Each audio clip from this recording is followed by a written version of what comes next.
Shalom, shalom, graça e paz, sou o irmão Sérgio Oliveira e vamos aqui para mais um vídeo da série Tempos Finais, falando acerca da volta do Senhor Jesus Cristo e dos sinais que acompanham a sua volta e a preparação do povo de Deus para esse grande dia da volta do Senhor Jesus.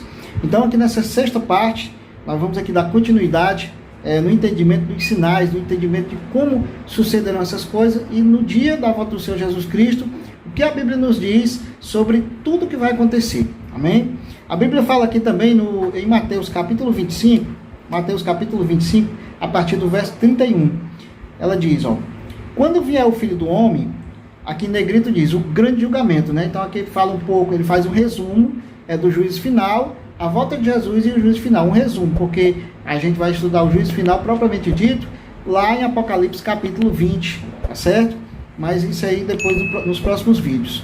A Bíblia diz aqui no verso 31, quando vier o Filho do Homem na sua majestade, e todos os anjos com eles, então se assentará no trono da sua glória.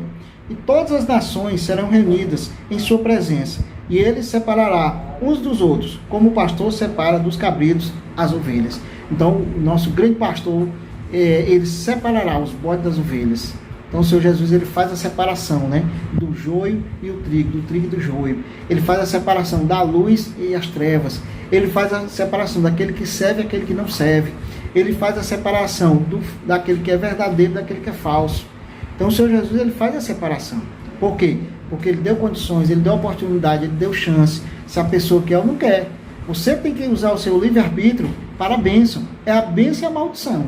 Aqueles que estão sendo a bênção, ele traz para si. Aqueles que são maldição, ele expurga, né? Ele tira, tá certo? Ele manda para o lago de fogo e enxofre. É a destruição. Por quê? Porque no novo céu e na nova terra, nos céus, Deus não vai aceitar mais as pessoas acariciando pecado, agarrada com pecado, tantas outras coisas. Até por isso nós temos que pedir todo dia ao Senhor, né, a fé, a unção, a força, o entendimento, a consagração, a santidade. A Bíblia diz, sede santos como eu sou santo, é a santidade, é a separação, né, é a separação onde você vai estar o quê? Se separando das contaminações do mundo, daquilo que é ruim, daquilo que é mal. O que é bom não, o que é bom você permanece. Mas aquilo que é ruim, aquilo que é mal, você se sai, tá certo? O que a Bíblia diz aqui? A Bíblia diz aqui no verso 32. E todas as nações serão reunidas em sua presença, e ele separará uns dos outros, como o pastor separa os cabritos e as ovelhas. E porá as ovelhas à sua direita, mas os cabritos à esquerda. Então dirá o rei aos que estiverem à sua direita, vinde benditos de meu Pai, entrai na posse do reino, que vos está preparado desde a fundação do mundo. Então esse plano, ele está promulgado, ele está preparado desde a fundação do mundo, a Bíblia diz. Não é uma coisa de agora, não é uma coisa que o Senhor fez às pressas para salvar, não. É uma coisa que está preparada desde a fundação do mundo. Se o homem caísse, né, pelo seu livre-arbítrio, Adão e Eva usaram o seu livre-arbítrio para o mal, para cair, então o Senhor Jesus, ele teve que chamar, Deus, o Pai, ele teve que chamar o Senhor Jesus, juntamente com o Espírito Santo de Deus, para vir resgatar aquilo que se havia perdido, eu e você. Amém? Glória a Deus. E ele faz aqui uma breve parábola, né? Ele diz, porque tive fome e me destes de comer, tive sede e me deste de beber, era forasteiro e me hospedastes, estavas nu e me vestiste, enfermo e me visitastes, preso e foste ver-me. Então perguntou aos justos, Senhor, então perguntaram os justos, né? Senhor, quando foi que te vimos com fome e te demos de comer? Ou com sede e te demos de beber? E quando te vimos forasteiro e te hospedamos? Ou nu e te vestimos? E quando te vimos enfermo ou preso e fomos visitar-te? O rei respondendo lhe disse, em verdade vos afirmo que sempre que eu fizeste a um desses meus pequenos irmãos, a mim o fizeste. Então, quando a gente faz isso às pessoas, você está fazendo ao próprio Senhor Jesus Cristo. Quando você vai visitar, quando você dá uma ajuda, quando você faz algo pelo seu próximo, que faz parte dos 10 mandamentos, né, do primeiro ao quinto mandamento, aliás, do quinto mandamento ao 10º mandamento, são os mandamentos que você se diz ao seu próximo, então você está fazendo ao próprio Senhor Jesus, porque ele não tem como que retribuir, né? Ele não tem como lhe retribuir, então Deus é quem te vai retribuir. Glória a Deus. A Bíblia diz aqui, então o rei dirá também aos que estiverem à sua esquerda. Agora ele vai falar a promulgação para os das trevas, né? Aqueles que estão à esquerda, né? Apartai-vos de mim, malditos, para o fogo eterno. O que é o fogo eterno? É o lago de fogo e enxofre, que é a segunda morte. né? Lago de fogo e enxofre, esse é o fogo eterno. Então ele vai lançar a besta, o falso profeta, todo aquele ímpio, né? Todos aqueles espíritos imundos, os demônios, Satanás, todos aqueles que quiseram poder terreno, não quiseram Jesus, quiseram só poder terreno. Você pode ter poder terreno, mas para usar o quê? Para o bem, para ser um administrador de Deus, né? Deus é que vai dar o poder verdadeiro, não é esse poder maligno. Esse poder maligno você não queira o que é de Deus. A Bíblia diz, ó, preparado para o diabo e seus anjos. Então foi preparado o lago de fogo eterno para o diabo e seus anjos. Porque o diabo e seus anjos, né, aqueles que um dia estavam com Deus, aqueles que um dia andaram com Deus, aqueles que um dia estavam servindo ao Senhor, eles traíram a Deus, traíram a Jesus Cristo, traíram o Espírito Santo de Deus. Então aí, Deus preparou o quê? O lago de fogo e enxofre. Mas para isso Deus fez um plano para reivindicar o seu amor e a sua justiça. Porque se Deus quisesse destruir eles logo, tinha destruído.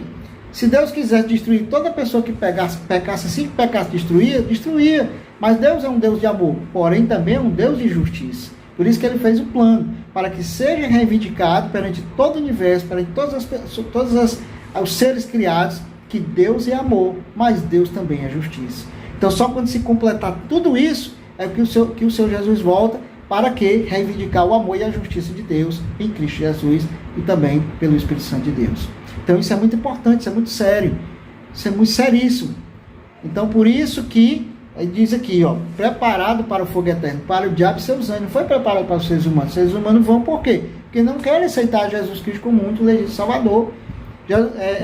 Moisés disse para o povo judeu, né? Escolhe a bênção ou a maldição. E escolhe a bênção para que viva.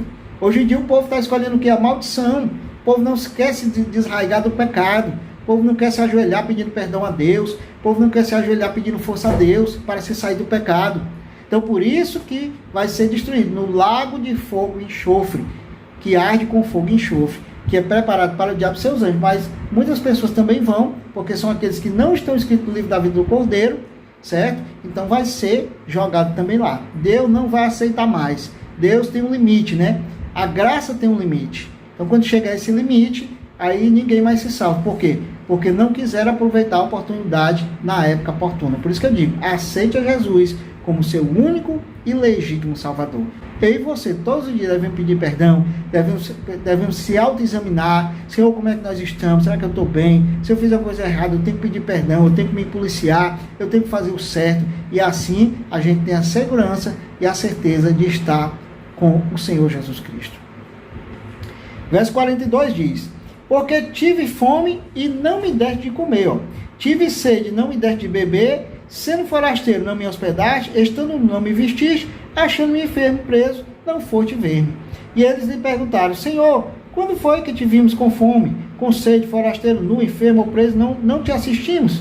Aí ele diz, ó, então ele responderá, em verdade vos digo, que sempre que eu deixar de fazer a um destes meus pequeninos, a mim o deixar de fazer, e irão esses para o castigo eterno, porém os justos para a vida eterna. Amém? Então as obras fazem parte. Não que a gente se salve pelas obras, não, mas as obras fazem parte do justo. As obras, as boas obras, elas fazem parte do salvo, daquele que está em Cristo. Ele tem o desejo de fazer boas obras. Ele não faz para se salvar, ele faz porque ele já é um salvo em Cristo Jesus. Amém? Glória a Deus. Então que fique patente essa parte também do nosso sexto estudo, que fala sobre esse assunto tão importante, sobre essa brevidade sobre o juízo de Deus, sobre aqueles, sobre os justos, sobre os ímpios, né? Sobre o joio e o trigo, sobre a luz e as trevas, para que você esteja na luz, para que você seja uma pessoa que seja um verdadeiro homem e mulher de Deus. Glória a Deus. Então vamos aqui agora para dar sequência aqui no livro de 2 Tessalonicenses, né? 2 Tessalonicenses, aí vamos ver aqui, vamos estudar agora sobre algumas características que vão acontecer dentro da grande tribulação, né? Dentro da perseguição, o povo de Deus será perseguido, Deus vai segurar o povo de Deus, Deus vai abreviar os tempos. A Bíblia diz que os tempos serão abreviados por causa dos escolhidos na grande perseguição. Então nós vamos ver aqui, ó. Abra aí no livro de 2 Tessalonicenses, no capítulo 1, tá certo? Vamos ler a partir do verso 3, fala da ação de graças, né? A partir do verso 3. Irmãos, cumpre-nos dar sempre graças a Deus, no tocante a vós outros. Aí ele diz aqui, né? Como é justo, pois, a vossa fé cresce sobremaneira, e o vosso mútuo amor de uns para com os outros vai aumentando. E tal ponto que nós mesmos nos gloriamos de vós nas igrejas de Deus, à vista da vossa constância fé, ou seja, a fé tem que ser uma fé constante, em todas as vossas perseguições e nas tribulações que suportais. Então aqui já estava passando por tribulação e por perseguição, né? Ou seja, já estava passando pelo princípio das dores, desde aquela época, aproximadamente 2000 anos atrás, que o princípio das dores e as perseguições já estavam, né? Além daquelas perseguições também contra o povo de Deus, aquela guerra, aquela luta na antiga aliança. Aqui na nova aliança, Paulo falando para os Tessalonicenses, a igreja de Tessalônica, Paulo já falava que ele estava sofrendo o quê? Perseguições dos próprios judeus, dos próprios irmãos, dos próprios parentes, dos próprios amigos. Por quê? Porque eles aceitaram Jesus como um legítimo Salvador. Amém? E a Bíblia diz aqui, que eles já estavam passando por perseguições. Haverá também agora nos tempos finais a última e grande perseguição, que é o próprio anticristo que vai perseguir o povo de Deus, né? Ele vai mandar perseguir, ele mesmo vai perseguir, aquela coisa toda. Verso 5. Sinal evidente do juízo de Deus, para que sejais considerados dignos do reino de Deus, pelo qual, com efeito, estáis sofrendo. Então, a perseguição, ela faz parte de um sofrimento, ela faz parte de um acrisolamento, ela faz parte do seu crescimento de nível, o seu crescimento aqui em Jesus. Paulo está dizendo aqui, sinal evidente do reto juízo de Deus, para que seja considerado digno do reino de Deus. Então, o próprio Paulo foi perseguido. O apóstolo Paulo, ele foi um perseguidor. Só que Jesus Cristo, quando chamou, ele disse: eu te direi como você vai padecer pelo meu nome. Ou seja, ele se tornou de perseguidor a perseguido. Então, por que nós também, agora no tempo final, não podemos ser perseguidos? Né? Se o próprio apóstolo Paulo foi perseguido, os crentes de Tessalônica foram perseguidos, os judeus que estavam em Cristo Jesus foram perseguidos, o povo judeu também lutou contra outros povos, foi perseguido. Por que nós não sejamos mais? Temos que ser fiéis. A Bíblia dá várias promessas lá no Apocalipse: ser fiel até a morte e dar-te a coroa da vida. Ser fiel, ser fiel, ser fiel. A Bíblia pede para ser fiel. A Bíblia diz aqui, se de fato é justo para com Deus que ele dê em paga tribulações que vos atribulam, e a vós outros que sois atribulados, alivre juntamente conosco, quando do céu se manifestar o Senhor Jesus Cristo com os anjos do seu poder. Amém? Então essa tribulação não é para sempre, essa tribulação é momentânea. A perseguição que você está passando, a tribulação que nós estamos passando, não é para sempre, é momentânea. É só agora aqui, no plano que nós estamos vivendo, dentro do plano de Deus, se você está passando tribulação. Então é só ali por enquanto. Mas o nosso regozijo vai ser na volta do Senhor Jesus Cristo, que Ele vai nos salvar. E aquele que não está com o Senhor vai ser destruído, irmão. Pronto. Não há mais o que temer. Seja com o Senhor. O Senhor se regozija na fidelidade, na fé, na constância da fé. A Bíblia diz aqui, em chama de fogo, tomando vingança contra os que não conhecem a Deus e contra os que não obedecem ao Evangelho de nosso Senhor Jesus. Está vendo aí? Ele toma vingança daqueles que não conhecem a Deus e que não obedecem ao Evangelho. Ele toma vingança. Ele é por você. Ele vai se vingar por você. Não é você que vai se vingar, não. Deus vai se vingar por você. Amém? A Bíblia diz aqui, 9. Estes sofrerão penalidade de eterna destruição, banidos da face do Senhor e da glória do seu poder. Ou seja, aqueles que vos perseguem, isso mesmo, aqueles que vos perseguem serão banidos da graça de Deus, serão banidos da face do Senhor. Os ímpios, né? Os homens truculentos, aqueles infiéis, homens maldosos, todos estes que não foram o nome deles escrito no livro da vida do Cordeiro, não aceitará Jesus, vão ser banidos da face do Senhor. Deus vai tirar eles completamente. Deus vai destruí-los com a espada que sai da boca daquele que está assentado no trono. Amém? Então creia nisso. A Bíblia diz aqui, por isso também não cessamos de orar. Vamos ler aqui no verso 10, né? Quando vier para ser glorificado os seus santos e ser admirado em todos os que creram naquele dia, porquanto foi crido entre vós e nosso testemunho. Por isso também não cessamos de orar por vós, para que o vosso Deus vos torne dignos da sua vocação e cumpra com poder todo o propósito de bondade e obra de fé. Amém? Glória a Deus. Então Deus vai cumprir todo o propósito, bondade e obra de fé.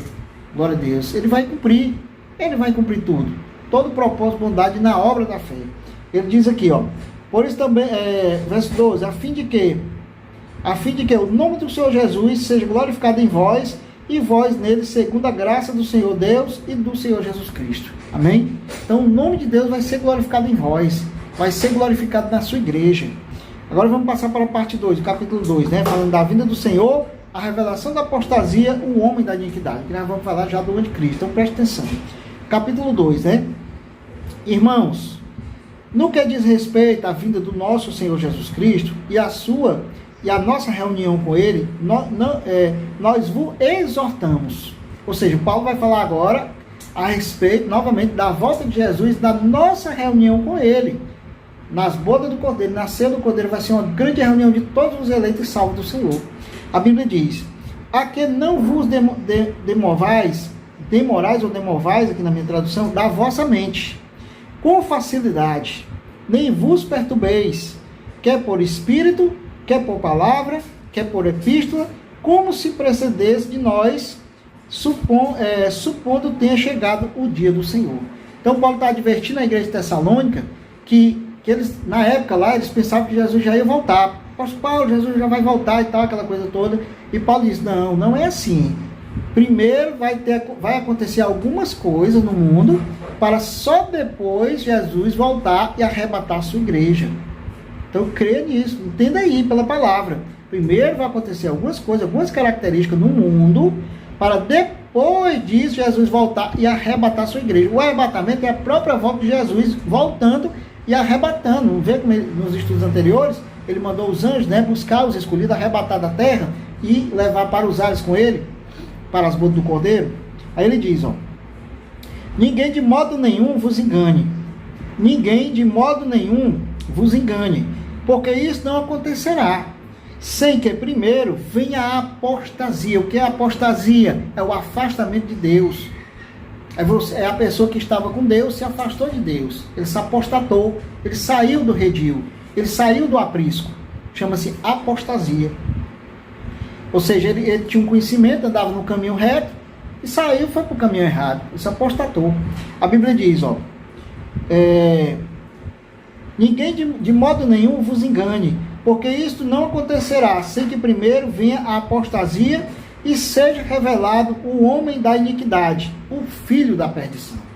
Então, antes de Jesus voltar, meus amados, quem está dizendo não sou eu, é a Bíblia, a palavra de Deus.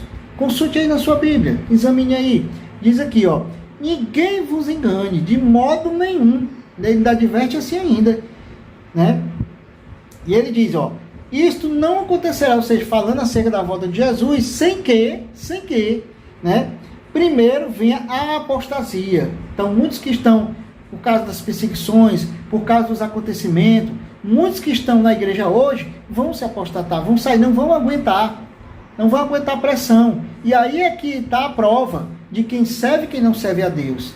Aí é que está a prova de quem vai realmente ser acrisolado, vai aguentar mesmo a prova ou não. Ele diz, seja revelado o homem, para que seja revelado o homem da iniquidade, o filho da perdição, ou seja, o anticristo. Então esse homem da iniquidade, esse filho da perdição, quem é? É o anticristo, é o homem da perdição. Ou seja, cresce também que é o próprio Satanás encarnado, né? Cresce. Ou então algum homem a qual Satanás está dando ordens para ele diretamente, para que ele persiga o povo de Deus. É o anticristo. A Bíblia diz aqui, o qual se opõe, uma das características dele, as características, né? O qual se opõe e se levanta contra tudo que se chama Deus ou é objeto de culto. Então ele se levanta e é contra tudo que se chama Deus e é objeto de culto, porque só ele quer ser adorado, é o anticristo. Você vê que Satanás, quando foi tentar o Senhor Jesus Cristo, pediu para ser adorado.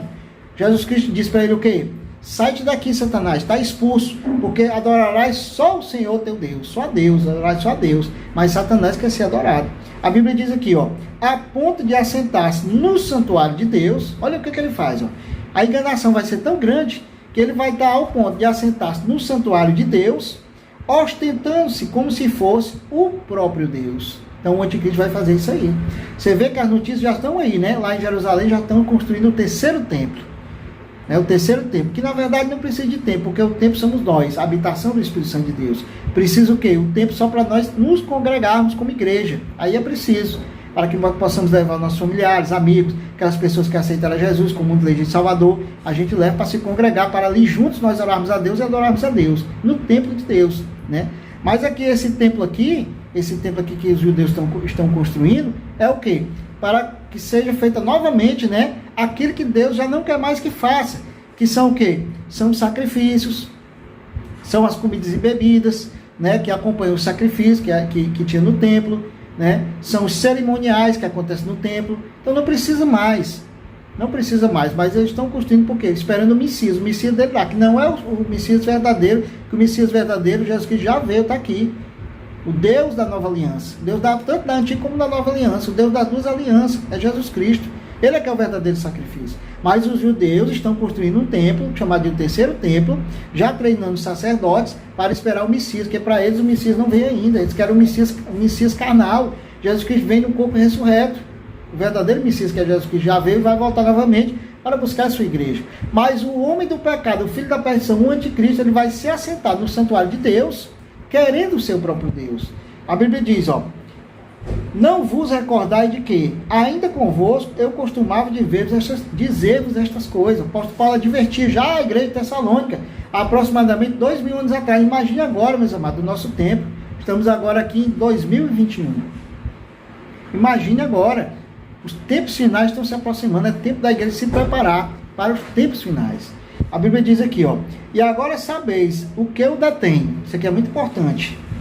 E agora sabeis o que o detém, para que ele seja revelado somente em ocasião própria. Então, o que o detém? O próprio Espírito Santo de Deus o detém, para que ele não se manifeste agora, o anticristo, né? Eu creio que o anticristo já nasceu, já está entre nós, agora ele só não foi revelado. Por quê? Porque o Espírito Santo de Deus é que controla tudo. O plano é de Deus, né? Então Deus é que controla tudo. Então o plano ele tem que se desenrolar como está escrito aqui na palavra, dentro da profecia.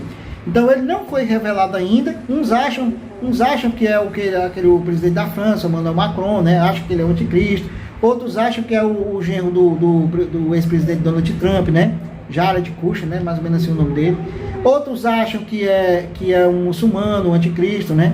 Outros acham que é um africano, outros acham que é um judeu, outros acham que é outro homem de outra nação. Então cada um acha algo, mas a Bíblia dá as características dele aqui. Quais são as suas características? Ele se assentará no trono de Deus, querendo ser o próprio Deus. E tem outras características também que depois a gente vai ver lá na frente.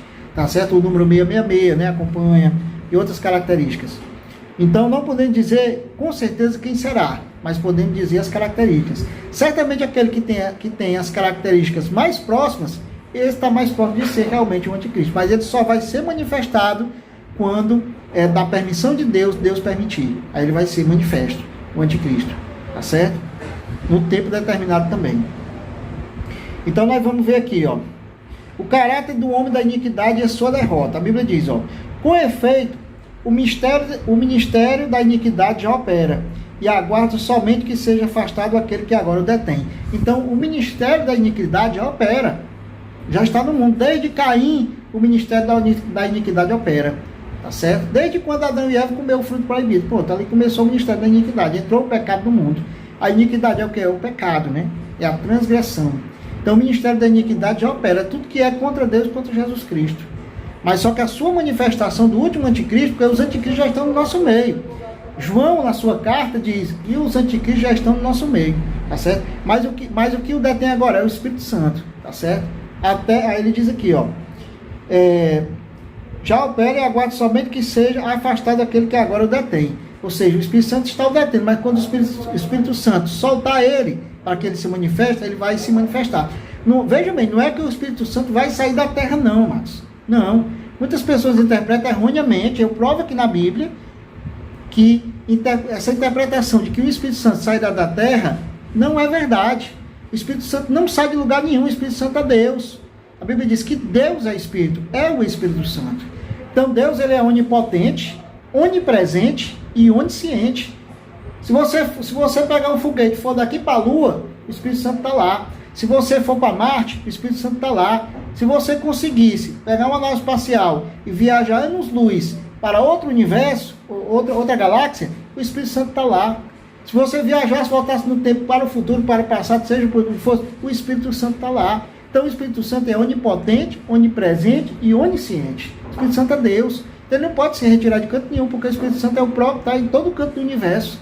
Apenas ele pode retirar o quê? A sua presença, ou a sua força, ou o seu poder, ou a sua manifestação, ou a sua segurança daquela determinada pessoa, ou daquela determinada entidade ou principado. Apenas isso. Ou seja, como se ele estivesse aqui segurando a pessoa, aí ele vai e solta, ó. Aí a pessoa sai. É como se fosse assim, mais ou menos assim, né? Estivesse segurando, ele solta. Mas ele está no mesmo canto, o Espírito Santo está lá. Ele só não está segurando. Ou seja, Jesus Cristo disse, eu vou, mas vos mandarei o Consolador, o Espírito Santo, para que convençam do pecado, da justiça e do juízo. Essa é uma das principais funções do Espírito Santo de Deus, né? Na parte da conversão.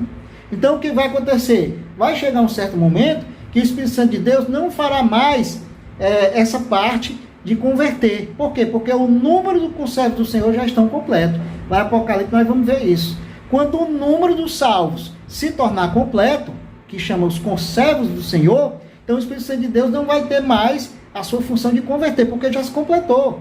A função do Espírito Santo de Deus agora será só o quê? De estar ali para segurar, de estar ali, a unção de Deus, o Espírito Santo de Deus, vai estar ali para completar a obra que foi criada e foi feita. O Espírito Santo de Deus foi que criou, né?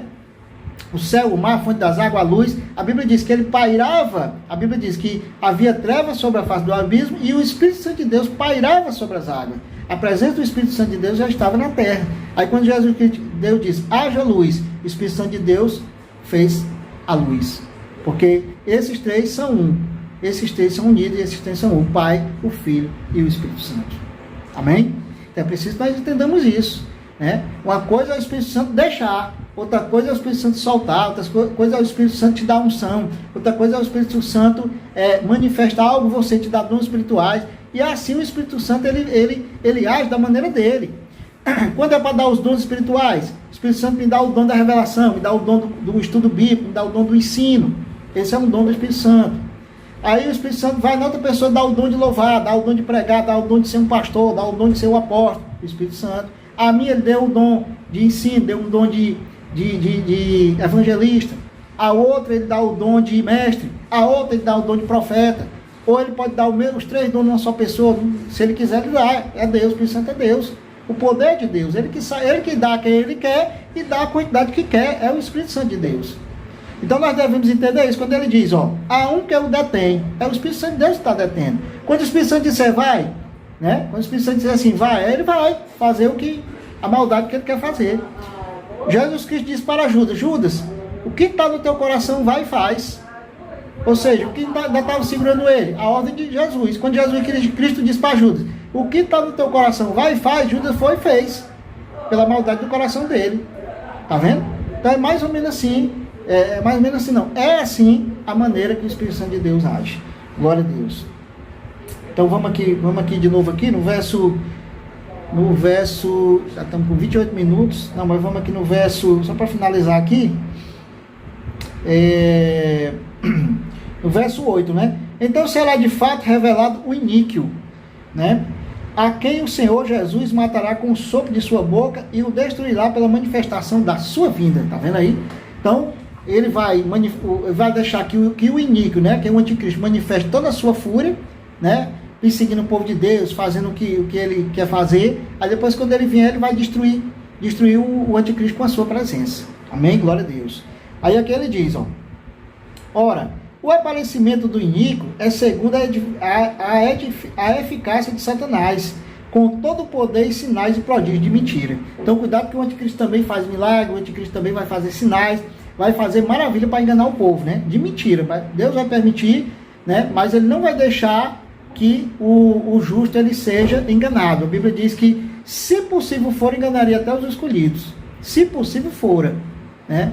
Mas por causa dos escolhidos será abreviado aquele dia, né?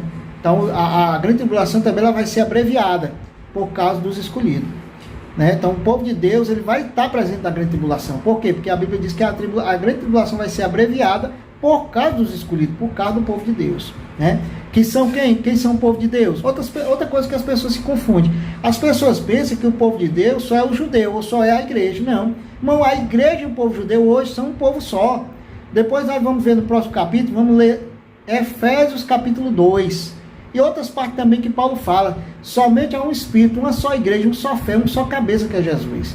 Então é outro erro que eu vejo, que eu vi muito, né? Ainda vejo, felizmente, as pessoas dizem que existe separação entre o povo judeu e a igreja. Não há. Quando se aceita Jesus como um único legítimo Salvador, é um povo só. Digamos que eu sou um judeu, eu aceitei a Jesus, pronto, eu já só faço parte da igreja. O brasileiro aceitou a Jesus, já faz parte da igreja. O chinês aceitou a Jesus Cristo, já faz parte da igreja. O japonês também, o americano, o alemão, seja quem for, se ele aceitar Jesus como um único legítimo Salvador, ele é quem? Ele faz parte da igreja remanescente do Senhor Jesus Cristo. Lá em Hebreus diz, os arrolados no céu. Que é arrolado no céu? Que são os que têm o nome escritos no livro da vida do Cordeiro. Amém? Então aprenda isso. Entenda isso aí. Depois a gente vai falar mais sobre isso, viu? Glória a Deus. Então vamos para frente. Ora, aí ele diz, e com todo o engano de injustiça aos que perecem, porque não acolheram o amor da verdade para serem salvos. E por este motivo, pois que Deus lhes mande a operação do erro, para darem crédito à mentira. Está vendo aí? Então, Deus permite que eles dão crédito à mentira. Por quê? Porque não tiveram o amor da verdade para se salvarem. A Bíblia diz, a fim de serem julgados, todos quantos não deram crédito à verdade. Antes, pelo contrário, deleitaram-se com a injustiça. Então, eles deleitaram com a injustiça, amaram as trevas. A Bíblia diz com o povo judeu, ele veio para os seus, mas os seus não o receberam. Mas foram todos que não receberam? Não. Alguma parte do povo judeu recebeu, né? Que foram os apóstolos, que foi Maria, as mulheres que acompanhavam Jesus, né? Alguma parte da família de Jesus. Alguns receberam, mas a maioria não recebeu. Por isso que ele diz, ele veio para os seus, mas os seus não receberam. Aí foi estendida a graça para nós, o povo gentil. Aí depois Jesus morreu, ressuscitou, pronto, judeu e gentil se uniram numa só fé, num só Espírito, num só Senhor, que é o Senhor Jesus Cristo. Depois a gente vai ler lá em Efésios capítulo 2, que ele quebrou a barreira de separação que havia entre os povos. Amém? Então creia nisso aí, nessa verdade. Glória a Deus. Então já finalizou aqui, né? Só ler aqui o verso 13, né? Ele diz, entretanto devemos sempre dar graças a Deus por vós, irmãos, amados pelo Senhor, porque Deus vos escolheu desde o princípio para a salvação, pela santificação do Espírito e fé na verdade, para o que também vos chamou mediante o nosso Evangelho, para alcançardes a glória de nosso Senhor Jesus Cristo. Assim, pois, irmãos, permanecei firmes e guardai as tradições que vos foram ensinadas, seja por palavra, seja por epístola nossa.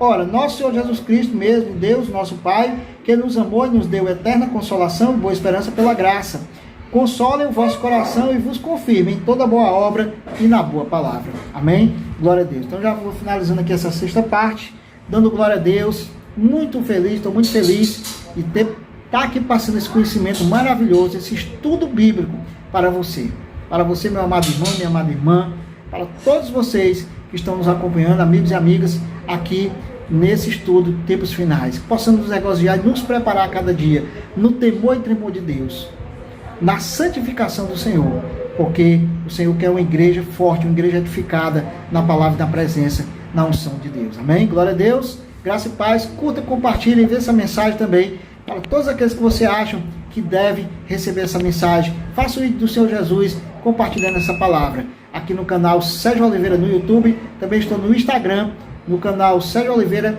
_TB, temas bíblicos, tá certo? Também no Facebook como Sérgio Oliveira. Graça e paz a todos, shalom, e até o nosso próximo encontro aqui nos estudos bíblicos, Tempos Finais e a volta do Senhor Jesus Cristo.